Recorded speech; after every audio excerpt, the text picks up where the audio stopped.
You're all very welcome to our Back to School webinar. We try and do one of these every year just to go over some of the common things that you might want to take a look at, get updated over the summer before the new semester starts. Claire and I did one last year as well, and we're happy to be back with lots of new things to talk to you about today.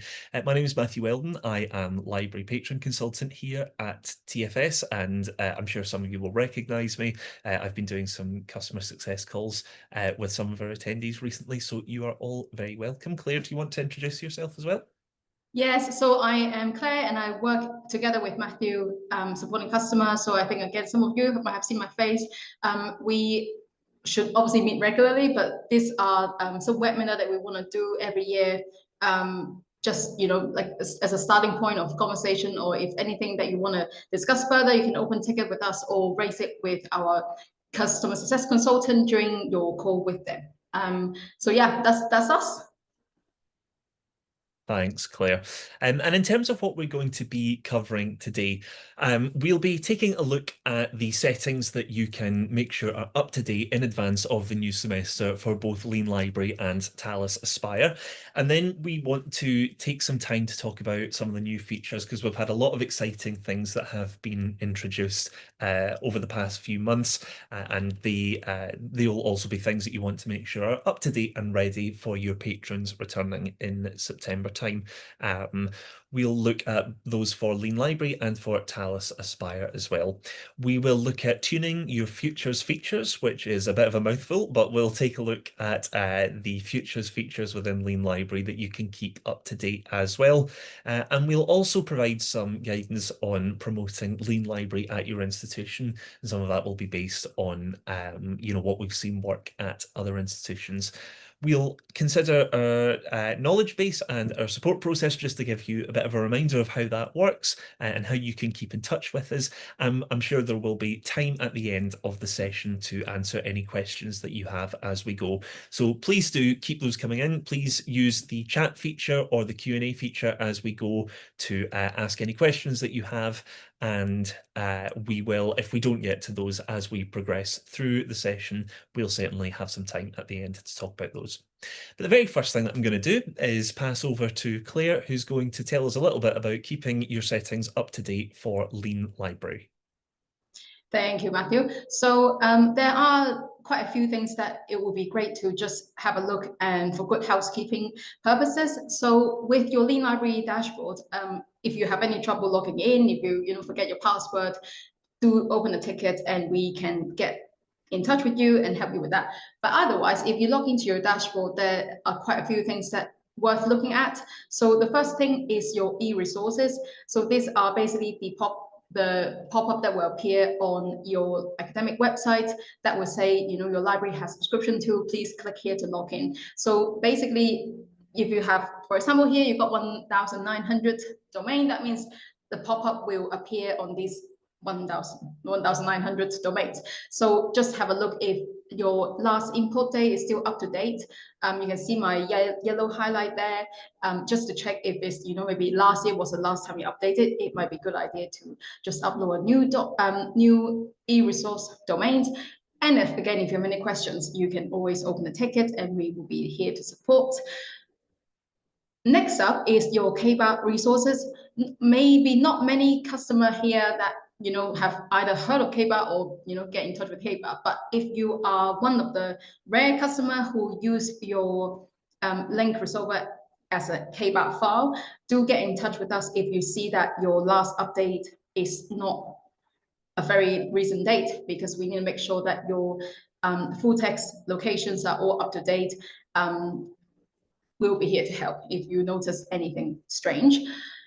Apart from that, your on-campus IP address is also a very important place to keep tidy and up to date, because our extension sometimes would defer the action according to the students if they're being on campus or off campus. It might be you have some IP address changes, just to make sure with your IT team that they are also up to date. And lastly, if you are a Lean Library Future customer or a workflow for LibGuide customer, it might be a good idea to review your LibGuide setup.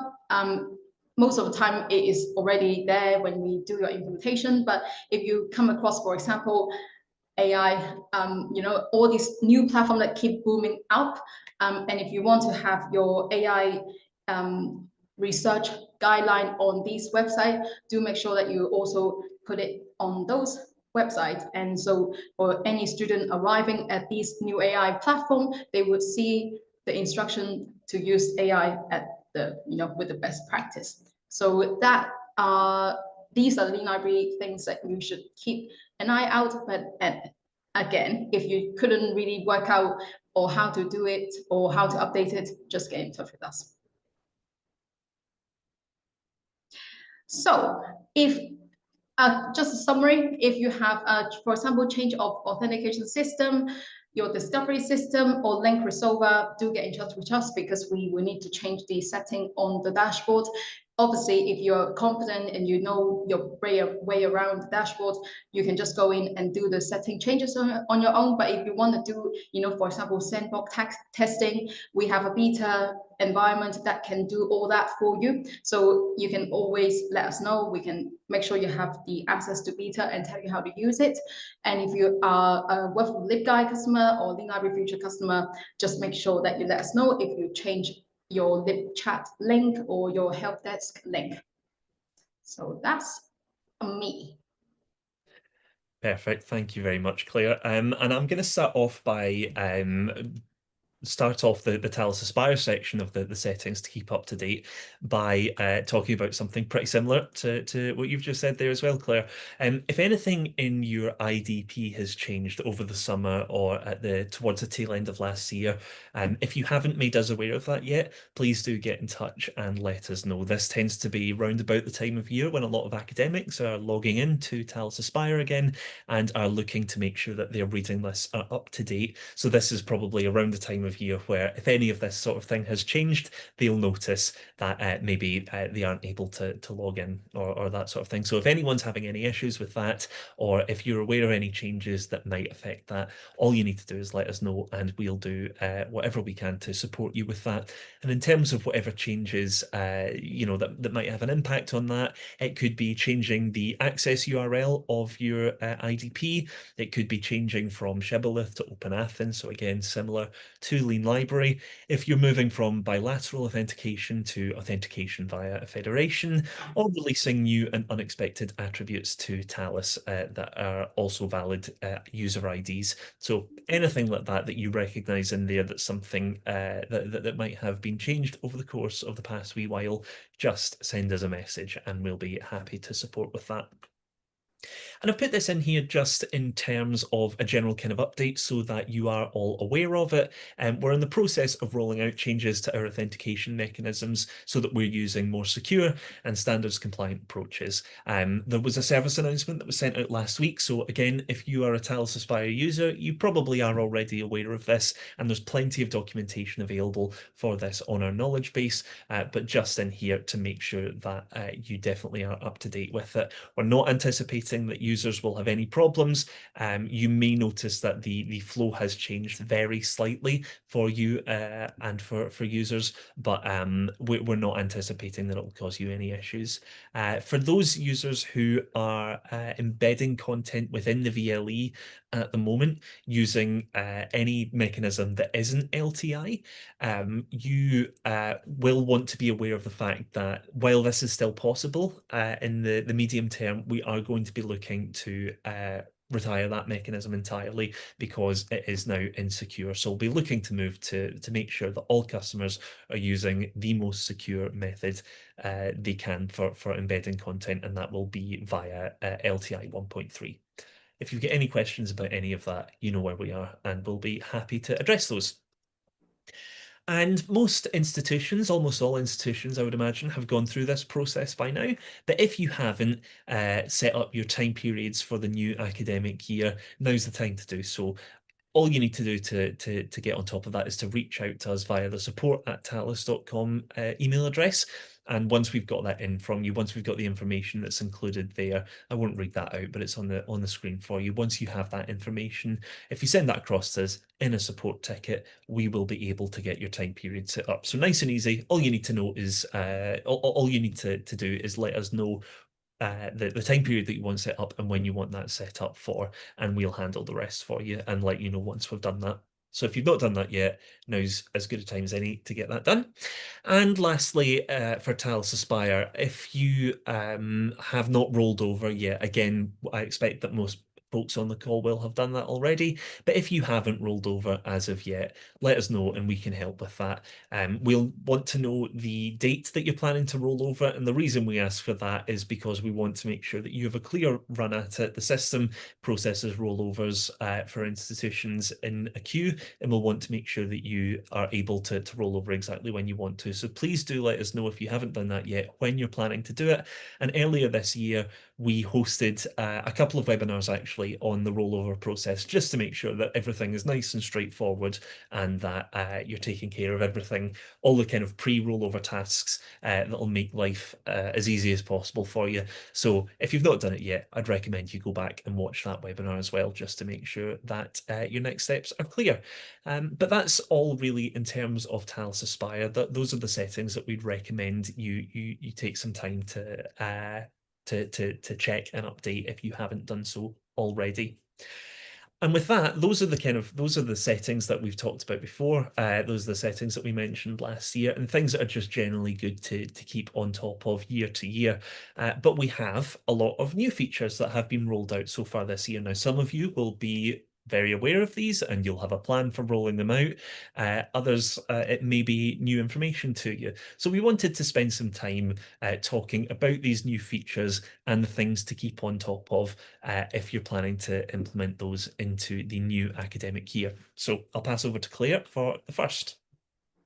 Thank you. So one-click PDF is something that we have been planning for a very long time. The reason why we have been thinking about it is because we have been speaking to a lot of customers, and they have, the consistent feedback is how can we get student quicker directly to the full text, because that's what our aim is, to help students to cut through all those clicks and frustration in research, just give them straight to the full text. So this is one of the this is one of them. The very first phase that we have now is one-click to PDF. So what this is just like this screen cap. So what the phase one is, we have a HTML widget where you can embed into your library discovery page. That means when you've done that, you will see this button appearing in your research page. So you will see this get now with a call to action button, click to get PDF or click to get article. This is a technology we work together with GetFTR. So they I'm going to put my next slide because there's some information there for you to know. So GetFTR, as you can see in, how does it work, is they cover over 100 million articles. So that's 68% of the global research output. So we know they are a reliable, partner to work together with, to provide that straight to PDF button. And it will just make your student life easier because they can just do one click rather than see the pop-up and still need to go through maybe a step of authentication. One of the also other benefit of this is with extension, sometimes we do talk to customer, they find it, what way we can encourage students to download the extension, because there is an action that needs to be happening with the student's computer before they get to enjoy the Lean Library features. So this widget that you put into your library discovery does not require the extension existence. So if they haven't downloaded extension from Lean Library, they can still see, the Lean Library logo. They know that this is something that, they're getting more and more familiar with, and it will be eventually an easy way to tell them, hey, do you want to think about installing the extension? Because Lean Library can do more than just get you to the full text. So yeah, this is something that we hope will become a very straight smooth impact into getting students to on board with Lean Library download. And currently we are working with Primo and Summon. So this widget can be serviced on these two library discovery system, but we're working to work with EDS as well. So we just, yeah, well, finalizing, but working with EDS to make sure that, we can use the HLM widget and then that would work well before we roll it out to our customers. It is live already, so if you do want to set up, you can open a ticket and ask for anything. But most importantly, this is a new additional feature within your library package, Lean library package. So it's not anything that you need to, think about getting a new quotation to. You can use it as of today, right now. So how to do that is, if you want to set it up, you can email us to get some, background work done for you. And then we will email you back and then say that you can now embed the HTML code into your library discovery, which could be your sandbox testing environment where you can get your colleagues to look at it. And if they're happy, you're happy, nothing, no questions, then you can then roll it out to your live environment. So this is very straightforward, and I hope that you would find that useful.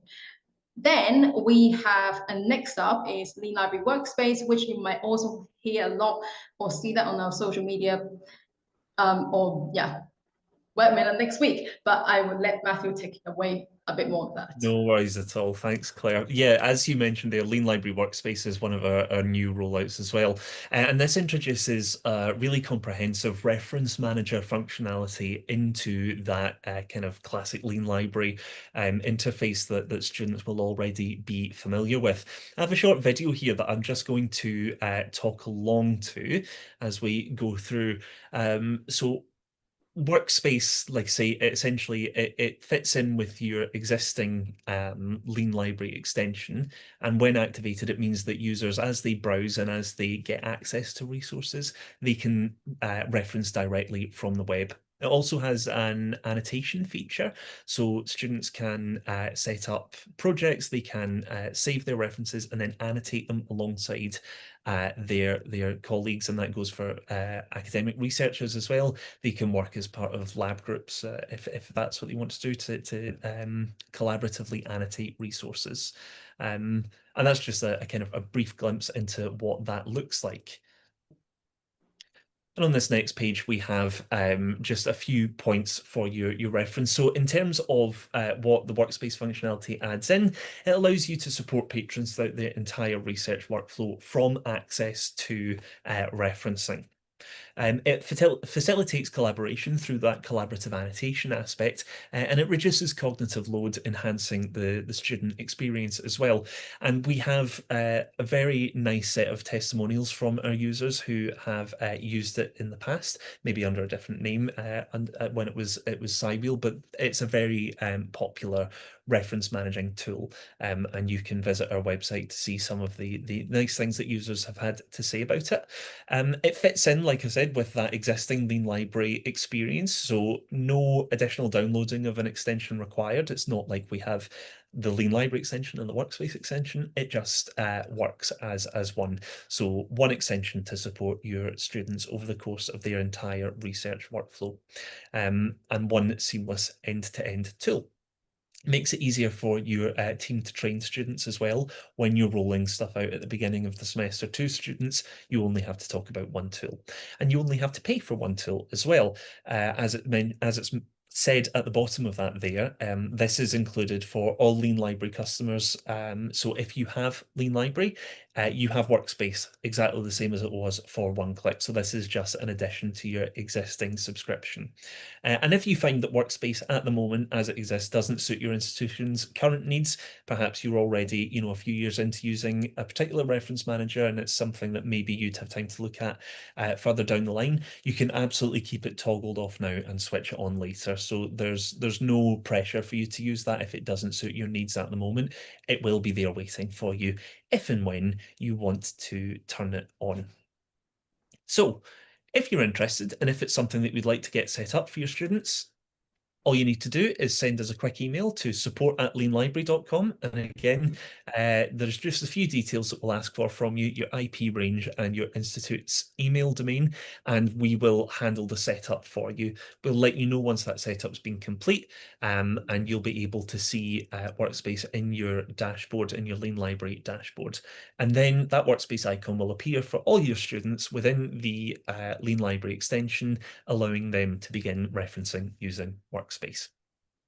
And if you really want to know more, you can absolutely ask us for more information via the normal channels. You can also attend next week's Lean Library Workspace webinar, which is going to be run by our colleague Chris, who is going to give you a really nice overview of Workspace as it exists at the moment, some of the new features that have already come out, and we'll be teaching you a little bit more about just that Workspace interface and how it fits in with Lean Library.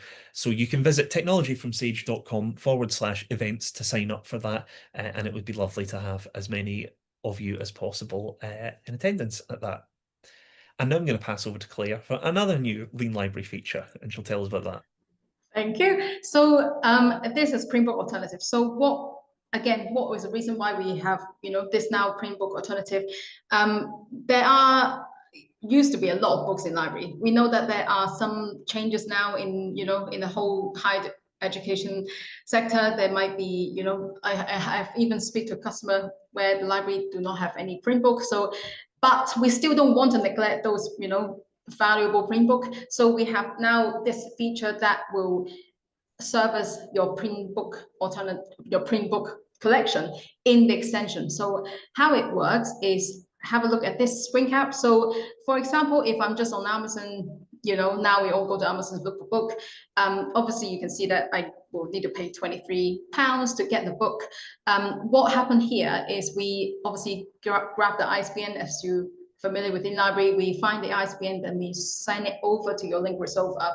So usually that would come back to a ebook alternative. So that is a digital book. However, we now also look up the print ISBN. So in this case, there's a print book ISBN. We send it to your library discovery. And if your library has a physical book which is not on loan, then this pop-up will appear saying that you can click the find copy, and that will just take you directly to the library discovery with the book location. So student can either reserve it directly on the website, or they just know where to go when they arrive at the library. And setting up this is also quite simple. You just need to email us or open a ticket, and you will share a bit of information with us. Then we will do all the setup for you at the back and let you know once this is switch on to live. So what we need is, again, we work with Primo, WorldCat, and EDS currently. So if you have, these information according to your library discovery, you can include that in your ticket open to request to set up Printbook alternative. Then we will do the work for you afterwards. So it should be very straightforward. And the logic is basically we do the ebook search first, and then if there isn't anything, we will look for open access and then print book, and then eventually interlibrary loan. So it wouldn't disrupt your normal Lean Library alternative experience. It's just there in case it is required, then it will appear. But if you have any questions, just open a ticket and we will answer here, or you can just pop it in this chat as well. And I will pass it back to Matthew. This is going to be not Lean Library, it will be about Talis. Absolutely. Thank you, Claire. And it's good. I think the thing that I'm really excited about with print alternatives as well is that I know that print still plays a really big role for a lot of libraries in terms of the kind of the longevity of the collection and having that physical collection there, as it's something that just kind of it becomes a permanent resource. But then also I think print alternatives are really important for accessibility as well. I know that some students will not just prefer print resources, but might, need them to interact with resources in the same way as their colleagues. So it's really exciting to have that in the extension. But yes, I'm going to talk a little bit about Engage as well. So Engage is a new feature that has been released for Talis Aspire over the course of the past few months. And it's a way to bring social annotation into your Talis Aspire resource lists. So your library is able to stay in control of what folks are able to upload. You can set it so that only you can upload resources. You can set it so your academics can upload resources. And you can also put those resources through copyright checks, depending on what the resources are. So it's a configurable experience for your library. And it brings that, some of you may be familiar with Talis Elevate, which is our long-standing social annotation platform. It brings a lot of that functionality directly into the reading list. So again, it's making life easier for the students. They don't have multiple platforms to navigate. They have one central platform where they're able to access their reading and to annotate it as well if you choose to enable that. And there's an example at the bottom of what that looks like there. You have the resource on the left-hand side with the relevant section highlighted, and then you can see the comment in the margin as well there with a student replying to it. And in terms of why to use Talis Engage, social annotation is an evidence-based active learning approach, and it's able to transform reading from a kind of an isolated or solitary experience with a static resource that stays the same over the length of the course into a collaborative activity that's done with their university community, with their classmates or their course mates, and the resource itself evolves as a consequence of that discussion in the margin. The resource that you end up with at the end of the semester is not the same one that you have begun with, because it has all this additional conversation happening within the margins as well. And that conversation itself is more contextual. It's not happening somewhere else. It's not happening far off on some VLE discussion board. It's happening within the resource, helping to make the conversation contextual, to reduce cognitive load, and to enhance the student experience. Now, some of you may have heard what I've said there about conversations happening over on VLE discussion boards and think, well, we use the VLE for discussion. Why would we want to change that? Why would we want to move discussion elsewhere? And some of you may even be thinking, is this meant to be a replacement for the VLE discussion boards? And the answer is no. We're not intending for it to be a replacement for the discussion boards. We're simply aiming to have conversations, relevant conversations to that resource, happen in context, and to facilitate that active learning for students. But the VLE discussion boards still have an important role to play. It may be that, for example, there's a discussion topic for the week around, that there's been a set discussion topic around the tutorial for that week, and it may well be that the best place for that discussion to happen is in the discussion forum, or there's an update to what's expected for your upcoming assignments. And again, it might be that the discussion forum is the best place for that. But resource-specific discussions that are highly relevant to a particular resource can happen contextually, and then that can serve as an evolving learning resource for all the students on the course. So it's about giving options, not necessarily replacing another function outright, but giving options and providing a more enriched reading experience for students. And in terms of how much it costs, it's included for all Talis Aspire customers. So if you have Talis Aspire, you have Talis Engage, and it's waiting for you there to use it. And what I would also mention as well is that this can be enabled. It might be that you're looking at that and going, it's an interesting idea, but I'm not sure I want to roll this out to all our students right now. It can be enabled for selected staff for a trial period. So if you would rather just have one or two of your colleagues get to grips with that before you make any decisions about what happens next, you can trial it. There's no obligation to roll it out more widely, but you can give it a go. And if you would then like to roll it out, we can support with that. So if you'd like to explore that, send us over a message to support@talis.com and we'll be happy to advise on that. And I'm also just going to very quickly touch on the new bookmarking workflow that we have. So over summer, we've introduced a new bookmarking workflow. The new workflow is designed to make that bookmarking process easier and more efficient for your staff, your colleagues. And it shows users a preview of what's being saved. It'll offer alternative suggestions for metadata where it finds them, and it will allow you to add an item directly to an existing list. We've had some really great feedback for the bookmarking workflow. It's been designed, in collaboration with that librarian feedback. So we're really excited about it. It's definitely something that we would encourage you to have a look at sooner rather than later, as our aim is to have all users moved over to that new workflow by the end of the year. So if you've not had a chance to try it, now is a good time to do so.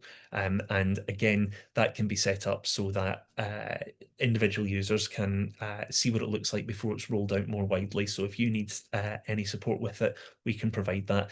But if you're looking, if that would require updating training materials that you have for academic staff or for colleagues, again, our knowledge base, which we'll talk a little bit more about later on, has lots of information on that hopefully will be useful for you to sort of build on if you want to make that institution specific. So if you want to know more about that, get in touch with us. We'll be very happy to help. And I'll pass back over to Claire. Yes, so it's me back about the library again. So assist message, I'm sure, again, you're all very, very familiar with, and this is consistently voted as the most popular feature again amongst all the librarians is assist message.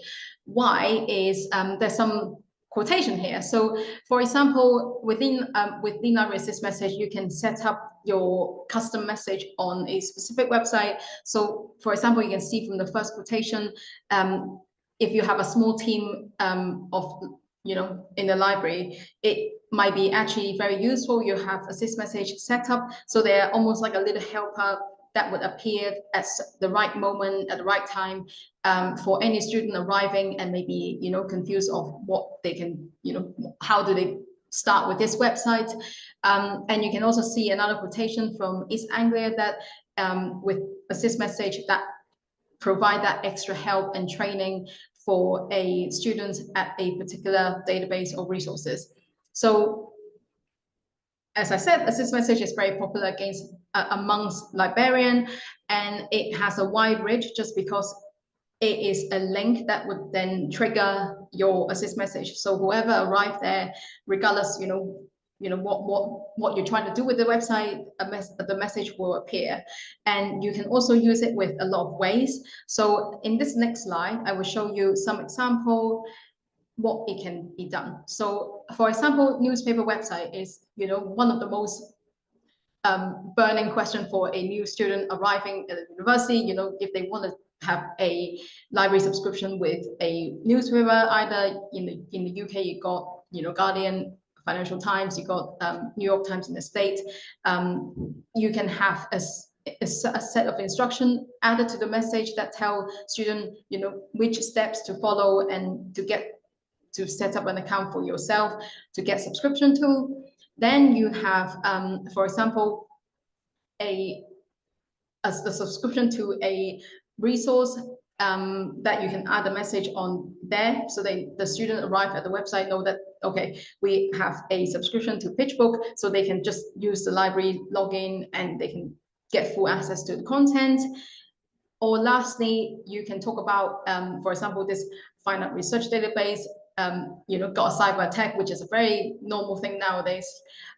So if you have any website maintenance or a urgent message that you need to set up for your students, you can always set up as a high priority, which you might know or you might not know, but if you don't know, just open a ticket and you can have a message set up as a high priority. That means when they arrive, regardless, you have a access pop-up or alternative pop-up, the assist message will override before everything else. So there are some powerful feature with assist message that could be useful. So we're going to share a bit more. Well, Matthew will share a bit more of what you can do with assist message, and then also we want to talk about the template that obviously Matthew worked really hard with. He has built up a very nice collections of assist message template that would also help librarian to save time, especially when there's so many projects ongoing with the higher education space. So I will let Matthew to take you away. No worries at all. Thanks, Claire. Yeah, so one of the things that we considered round about this time last year, I think it was, if not slightly before, was how do we make assess messages, like Claire mentioned, are very popular, but we wanted to make them easier because we are aware that an assess message, to come up with the body of the text and to come up with the easiest way to communicate things to your students, the most effective way to communicate things to your students takes some time. So we wanted to make it easier in essence. And one of the ways that we did this was to provide this recipe for an assess message, which is something we came up with last year. The first thing that we recommend you do is don't be don't be generic about, your university has provided, your library has provided. Give a mention to your specific library. So if it's the University of Make Believe, say the University of Make Believe library, make sure no one's in any doubt about who's providing access to it. It helps raise the profile of your library. It puts your library front and center of your patrons' mind, and it helps them understand the full range of services that you are providing to them. We also recommend that you emphasize the kind of the financial aspect of any license that you have, a subscription that you have. The library is a subscriber and has purchased access. Patrons can access at no additional cost. So again, it's really selling the benefits that your library provides. It demonstrates very clearly to your patrons what your library is providing them with. And then we recommend that you give the option to click through where possible. So if there's a specific page that a patron should visit, if there's a specific area that they should go to access the services that they require, put a link in the body of your assist message that they can just click through to. It makes life that much easier for them. And you can, of course, the really nice thing about assist messages is that you can target them very strategically to reach patrons where they are. So you get them at the right place and the right time. And since we first came up with this last year, that's got even more specific. So in this year, I believe it was, we introduced the option not only to target by dates, but to target by time as well. So you can be hyper specific about how you target students with assist messages. So if, for example, you know that your library is going through some renovation work, and that renovation work stops at 10 a.m. on a Monday morning, you can have an assist message that says, on your library's homepage, we'll be closed until 10 a.m. and that assist message disappears. It's inactive after that 10 a.m. deadline has passed. So we've made it even easier to be more specific. And just some examples of what that can look like in practice. Here's one for the University of Make Believe, which you can direct students towards Canopy, which is a common streaming service. Oh, I seem to have skipped back there. Sorry about that.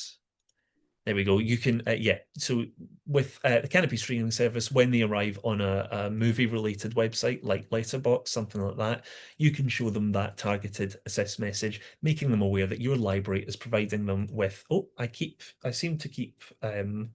Sorry, my slides are acting up there, but I'll skip forward. See, hopefully that'll resolve them. And if they end up on a website like Udemy or something like that, they can get a library targeted assist message. Oh goodness. They can get a targeted assist message that sorry, I'm jumping about all over the place here. I don't know quite what's happening, but yeah, there we go. So if they land on if they're on a website where they can target skills, then you can target them with some skills-based thing. Here they've got the example of LinkedIn Learning. And I'm going to throw over to Claire just now. Hopefully Claire's is a little bit less temperamental because I seem to be skipping through. I don't know quite what's happening here. Bear with us a second. Okay, let me.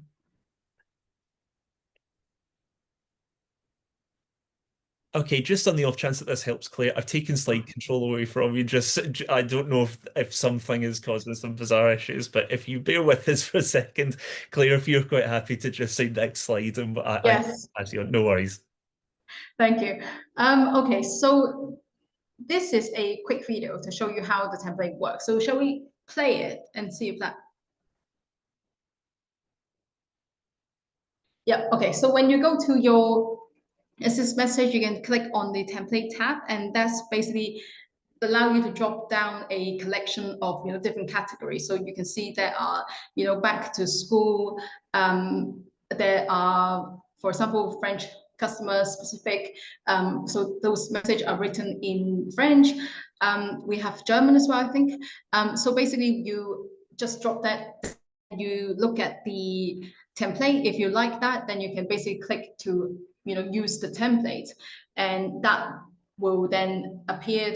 Let me just, yeah, so you can view the template. So you can now look at that. Okay, that looks good. Use the template, and then now you can do edit. So you can change the name of the institute. And once you have done that, you can then scroll down and then hit save. So that's that. The assist message will then appear, no problem. Cool. I can take this one as well, Thank Claire. you. Passed over to you in my panic when everything was changing. Oh, But we seem to have settled down now, so that's fine. Just one last thing to say that the our newest addition to the templates that are available, because we categorize those templates by theme. So we have one, for example, that gives you assess messages that you can use to target scholarly databases, or one that you can use to target news websites, and those are based on actual data from our customers. We actually went in and looked and saw what are the most popular websites to use assist messages on. How can we make life easier for folks? So obviously one of the big ones that's come about recently are AI sites. We do our Librarian Futures white papers, which give kind of insights into what patrons are, where patrons are visiting and what they're using. Our most recent one focused on AI, which won't be a surprise to anyone. And we found that patrons are using AI. So over half of them are now using ChatGPT. 21% are using others. So that could be Copilot, it could be Claude, that sort of thing, Perplexity. Or sorry, and 11% on top of that are using research assistants like Perplexity and Elicit. And most of them are using AI with some regularity. So over a quarter of them use AI daily or every couple of days, and the same proportion are using it weekly. So again, over half of them using it regularly. And really the idea behind putting together the assess message templates are to target the most popular AI chatbots, so that you can make sure that when your patrons go to ChatGPT, your assist messages are waiting for them there, and your library is waiting for them there to give them support. That might be for your institution. It might be don't use ChatGPT. It might be use ChatGPT, but use it responsibly and follow this guidance that we're able to provide you. So the idea being that you can target your students in the way that best suits you. And now I'll pass back over to you, Claire. thank you. So this is just a quick review of something that might be quite useful for librarian, especially for those who have library guide in place. So obviously we have, again, talking to librarians, there are, an overload of inquiry coming into the help desk, and, how we can do further for librarian is we have this feature. So if you can go to the next slide, please, is the LibGuide integration from the library. So what happened is you have your LibGuide uploaded or saved, or I should use the word saved, on your library dashboard. And once you've done that, you can then choose to have which website to display these LibGuides. So it is something that we have been getting a lot of positive feedback, because again, a similar idea to assist message, but with the LibGuide, you have the full breakdown of information. You can see, for example, on the Google Scholar, no, on the JSTOR example, you can see the full LibGuide there. You can change the tabs and look for the information that would be suitable for the students. So this is a useful feature. If you want to go above and beyond an assist message, and if you would consider, for example, Google Scholar, if Matthew can jump to the next slide, there is a little data about where the students start with the research. This is based on our Librarian Futures paper. Again, you can download that on our website, but most students do start their research from Google Scholar. That's a sad behavior, but it is true. So instead of thinking of what you can do more maybe a starting point will be having your um, library search directly integrated into your Google Scholar. So this example you can see from the GIF is when you're searching something on Google Scholar, you can see this little widget appear on the right, and that is basically servicing your library discovery information into the Google Scholar. So that means they can either click on the Google Scholar research result, or they can click on the widget, which is your library reliable and legitimate resource that comes through. So this is something that you might be interested, or you might already have it. And if you have any questions about how to set that up, we will be here to help you as well. Then we have some promotion strategy, which Matthew will take you away. No worries at all. Thanks, Claire. And yeah, we're kind of coming towards the end here now, so please do make sure that any questions you have are going into the chat. We'll be happy to answer those. But before we finish, I want to run through just a few other quick details. So in terms of promoting Lean Library to your patrons, it's important to obviously get as many of them to download it as possible so that you get the full value out of that subscription. One of the ways that we can do that is we can deploy, or we can help you deploy Lean Library by default to browsers managed by your institutions. So patrons using any of your on-campus computers will get that Lean Library experience when they're browsing. We are very happy to work with you, and if you have to get your IT colleagues involved in that process as well, as often happens, we're more than happy to work with them. If you're interested in getting that rolled out to folks on your campus, just reach out to us and we'll be more than happy to facilitate that. And we also have a number of promotional materials that are available to sort of to make the process of promoting things as easy as possible for you. We have, if you visit those links down at the bottom, you can just navigate to the Technology from Sage website and select the Lean Library resources or the Workspace resources. We have a whole host of different multimedia resources available for your use. We have templates that you can use to structure posts on Twitter or LinkedIn. I still call it Twitter. I refuse to use the other name, but you can use it on Twitter or LinkedIn, and it will sort of script that out for you and help you. And again, you can adapt it to your purposes. We have promotional videos that you can use to promote Lean Library and Workspace to your patrons. We have email templates so that if you're sending out bulk emails to folks on campus, you can, again, adapt what we have for your own purposes. And we have print resources as well. And just to talk a little bit more about print resources, our postcards and our tent flyers are designed so that you can print them off at your institution in bulk, and you can place those on desks or other strategic locations around about your library and campus.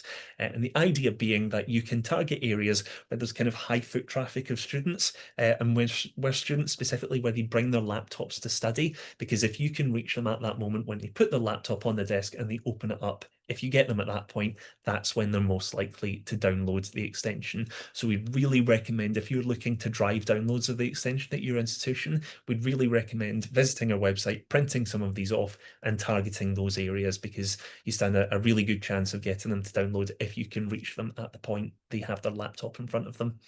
And if you want to customize those, because what we have available on the website are really great examples of them, but they also are not necessarily specific to your institution. If you feel like you need something specific to your institution, or you need a translation, do reach out to us. We'll work with you to facilitate that as best we can. So lots of different resources available to help you on that. We also talk just very briefly at the end about our community site, but if you're looking for advice from other people in the other Lean Library users who have rolled out Lean Library successfully, you can use our community site to ask for their support as well. And Claire is again just briefly going to touch on our knowledge bases as well. Yes, so as you aware, we have done a migration last year, or I cannot say which year, last year, but we have now obviously a brand new support site, so you can see, you can search different support articles. We always enrich our database, so if we have any frequent questions that we feel that is require a support article, we write one. Whenever there's new feature, we will also have a new support article that would, give you the clear instruction of how to do things. So do feel free to, arrive at these site, which I'm gonna paste in the chat, and you can search for, like a topics that should pull up a substantial amount of information. And with Lean Library side, you can see there's two links here. You might not be so aware of the user support.leanlibrary.com. That's a fairly new site, but that is a site that would be very useful to share with your students directly. With the librarian one, which is mainly on configuration, how to set things up, why this not working. With a library, Lean Library end user one, which is more a direct troubleshooting. So how to download extension, how to customize setup for your experience with extension. And for example, Lean Library Workspace, how to use save references. So it should be quite useful for you to, put together into your student onboarding documentation. So And we are nearing the end. So I have a final few slides on how you can keep in touch with us. Hopefully what we've talked about today has been useful for you. We have plenty of other ways that you can keep in touch. You can use that Discord, so that's our community space. If you would like to join that, there will be details in a couple of slides, but all you need to do is, again, send us an email, ask us to join, and we'll be more than happy to set you up with that. It's a space where you can communicate less really with us and than with other librarians. So we really encourage you to use that to chat to one another. I'm sure if there are opportunities or challenges that you're experiencing at the moment at your institution, there will be others who have been in similar positions and who you are able to learn from. So we really encourage you to use that. You can sign up to our newsletters, which are generally the best ways to keep up to date on all the product updates that are happening. As you can see, there has been loads of stuff released over the summer. So if you want to make sure that you're among the first to hear about it, you can sign up for our newsletters. We do regular webinars like this. Like I said, there's going to be one next week on Workspace that you're very welcome to join us for. But attending our webinars, even if you can't make them live in person, if you sign up to them, you'll get the recording after the fact. So please do sign up for those.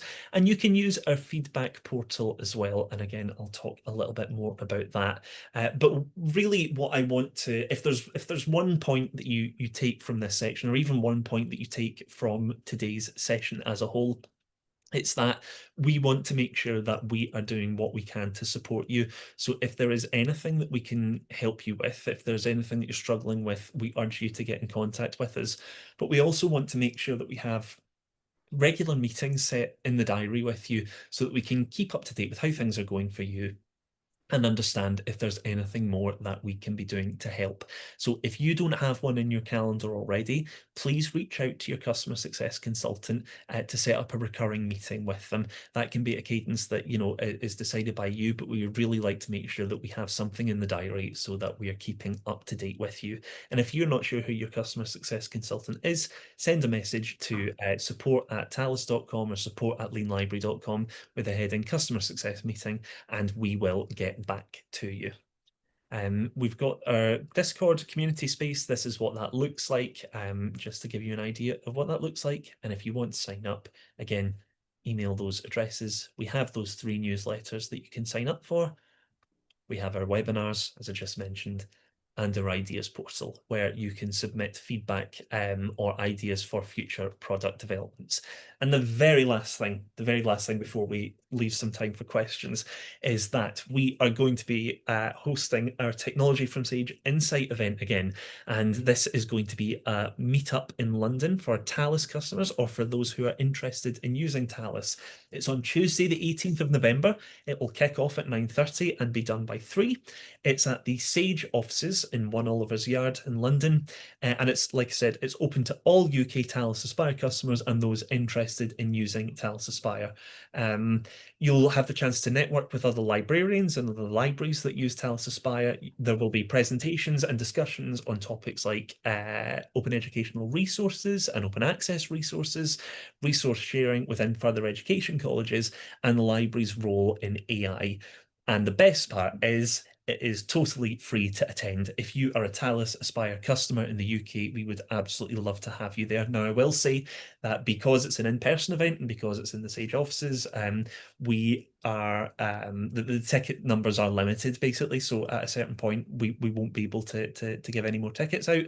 So if you're interested in that, please visit technologyfromsage.com/events to sign up and claim your space. We would love to have as many of you as possible there. But with that, that's our final slide. Thank you very much for joining. Let me take a quick look at the chat to see if any questions have come in. If you do have any questions, please do send them in there. There is a question about the improvement, all look great, but where can they find a summary about each product? So I think we will be emailing everyone who attended this webinar with a recording. Shall we add maybe the support article about the features that we mentioned in this?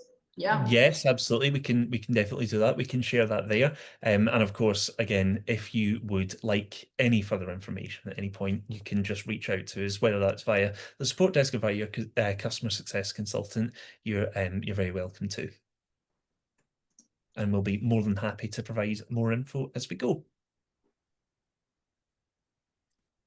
But unless there are any other questions, I think that's a good place to leave it for today. So thank you very much for joining. It was great to be joined by so many of you.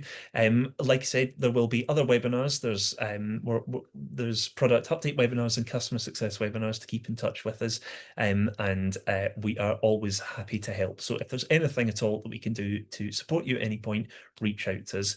But thank you very much for joining today. I hope you enjoy the rest of your afternoon. And we shall see you at another webinar in the future. Thank you so much. Thank you. Goodbye.